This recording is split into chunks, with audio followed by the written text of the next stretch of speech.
فاضل، نستضيف في عدد اليوم كاتبة شابة وطالبة جامعية وناشطة جمعوية. معنا اليوم الكاتبة بصبيع أحلام. مرحبا بك بصبيع أحلام، صحة فطورك، صحة رمضانك.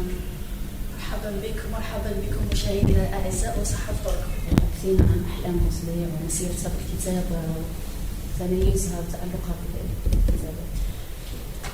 أحلام بصبيع هي شابة من مواليد 2001، صاحبة 22 عاما، كبرت وترعرعت في ظلال مدينة تندوف، طالبة جامعية متخصصة تخصص ماستر إعلام آلي وإعلام آلي صناعي بجامعة طارق محمد بشارع. لديك رواية بعنوان ضحايا، حدثينا عن هذه الرواية.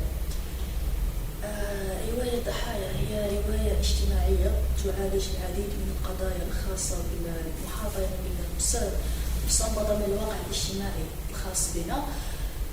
هي رواية تعالج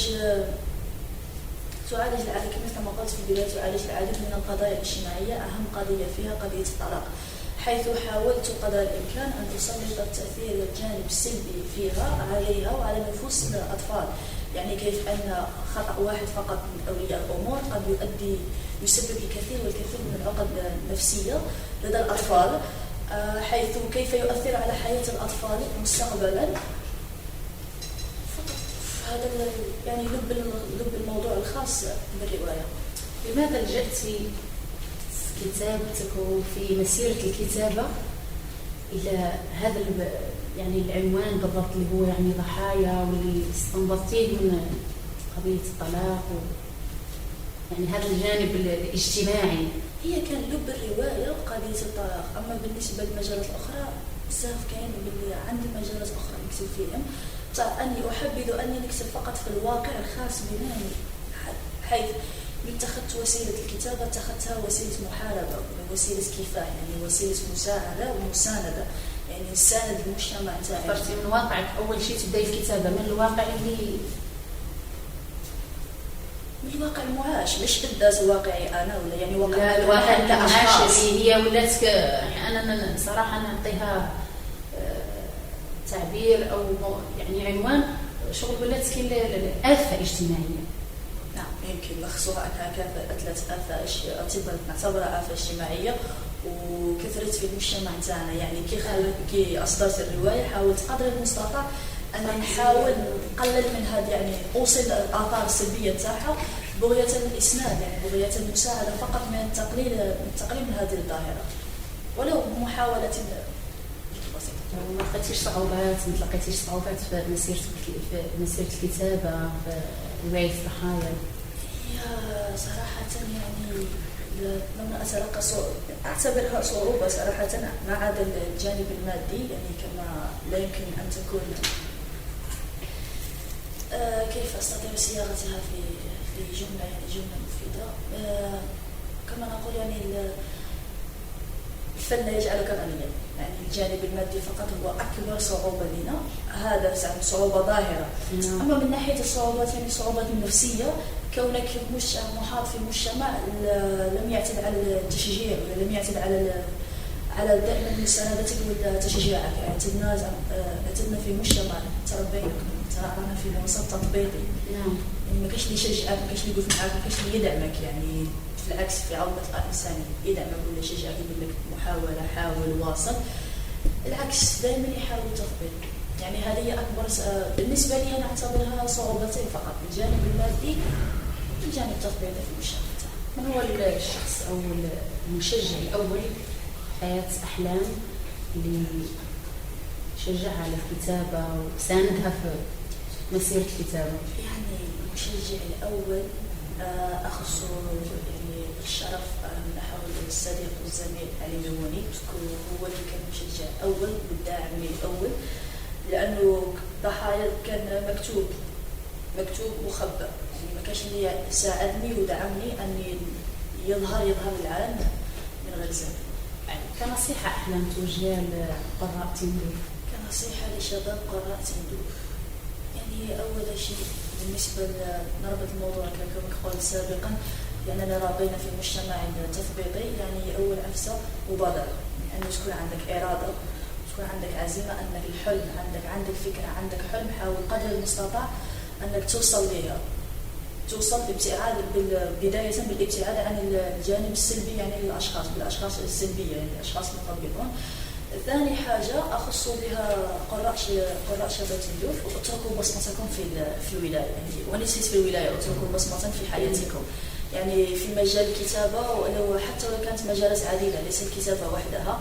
يعني محبذ أن الإنسان في أي عمر كان يطرح أو يعني يكتب اسمه جنب الكبار، يترك بصمته في هذه الحياة، حتى وإن رحل عنها يبقى عمله يذكره به. أحلام، ماذا تفضلين، قراءة الكتاب الورقي أم الكتاب الإلكتروني؟ صراحة بالنسبة لي أفضل الكتاب الورقي، يعني كشخص أنا في حد ذاتي كمتحدث معك كقارئة، يعني كمطالعة لا أستطيع قراءة أي شيء بدون أن أقتبس، يعني أخذ اقتباسات، يعني أخذ هايلايت خاص وأقوم بتلوين يعني ما يلامسه الروح، الأفكار التي أشعر بأنها تلامسني وأنها تقصدني. يعني تعتبريها بساطة القراءة في الورقي أكثر من الإلكتروني. الإلكتروني عادي من الذوق. أحلام، هل لديك مشاريع يعني طور الإنجاز من كتابة رواية غير رواية الضحايا؟ المشاريع المستقبلية نعم، يعني أمتلك بعض المشاريع، منها ما هو منتهي ينتظر فقط الخروج للعمل، ومنها لم أنتهي له بعد لكنني أخذ وقتي. ممكن يعني تذكرين العناوين اللي حضرتيها؟ بالنسبة لي العنوان أنا عندي موضوعي لا أستطيع بالنسبة لي طبعا لا أحبذ عدم وضع العنوان في البداية، يعني أحبذ فقط عند الانتهاء من الرواية أربطها بعنوان مناسب، يعني حتى يكون العنوان مناسب مع لب العالم. يعني ما زلت لم أتخذ عنوان، لم أستقر على عناوين مناسبة موفقة. أكيد. بما أنه الجانب الذي تدرسيه علمي، ما الذي دفعك لدخول عالم الأدب أو الرواية؟ ربما لأنني لم أرد اتخاذ العالم الأدبي كمهنة، يعني ربما لأنني فتاة تحب الأكشن، تحب المغامرة، تحب التشويق، يعني لم أرد بالنسبة لي المجال الأدبي، ليس احتقارا له أو لا، فقط لا يتناسب مع صفاتي، يعني أجده لا أريد أن أتخذه كمهنة أو كمهنة مستقبلية أو شيء أعتمد عليه في المستقبل، يعني أردت اتخاذه فقط كهواية. وكما نعلم يعني الهواية ليست شرط أن تقتصر على مجال واحد فقط، يعني فقط مثلا الهواية لازم تكون مجال أدبي ولا مجال رياضي، ولا بل مجال متنوع، مجال كبير، مجال شاسع. يعني هذا ربما السبب الرئيسي لدي لاتخاذ يعني المنحى الدراسي منحى علمي، ومنحى الهواية منحى أدبي. شكرا. من هو أحمد بصبيع بالنسبة لأحلام؟